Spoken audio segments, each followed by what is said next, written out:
नमस्कार दोस्तों, हमारे YouTube चैनल पर आप सभी का स्वागत है। एक बहुत प्यारा ननद भौजाई का नोक झोंक का गीत लेकर आई हूँ। बहुत धमाकेदार नाच गीत है। ननद घर में झगड़ा लगा रही है और भौजाई उसके लिए क्या बोल रही है, गाने के माध्यम से आप लोग जरा समझिएगा। दोस्तों, गाने चल रहे हैं, जैसा मिलेगा कमेंट में बताइएगा। ननद गुजरी घर में झगड़ा लगावे, ननद गुजरी घर में झगड़ा लगावे, ननद छिनरी घर में झगड़ा लगावे, ननद गुजरी घर में झगड़ा लगावे। सास के चढ़ावे ससुर के चढ़ावे, सास के चढ़ावे ससुर के चढ़ावे, नैहर के धन लूटी ससुरे भेजावे, ननद गुजरी घर में झगड़ा लगावे, ननद गुजरी घर में झगड़ा लगावे, ननद छिनरी घर में झगड़ा लगावे, ननद छिनरी घर में झगड़ा लगावे, ननद गुजरी घर में झगड़ा लगावे।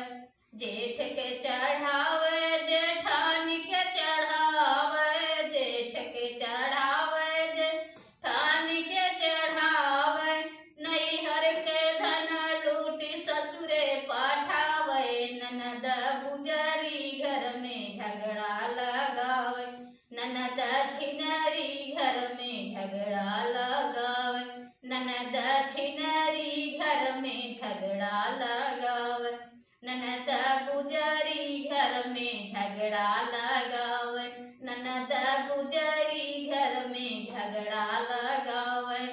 देवर के चढ़ावे देवरानी के चढ़ावे, देवर के चढ़ावे देवरानी के चढ़ावे, नैहर से लोटी लोटी ससुरे भेजावे, ननद गुजरी घर में झगड़ा लगावे, ननद छिनरी घर में झगड़ा लगावे, ननद गुजरी घर में झगड़ा लगावे, ननद छिनरी घर में झगड़ा लगावे।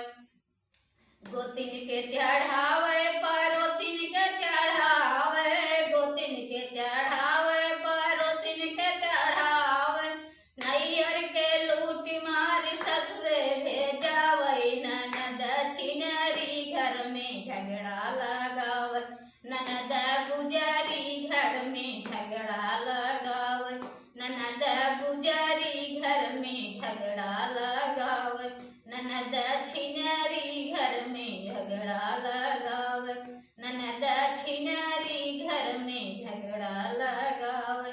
जैसा मिलेगा कमेंट में बताइएगा। आप वीडियो फिर मिलते हैं, तब तक के लिए टाटा बाय बाय।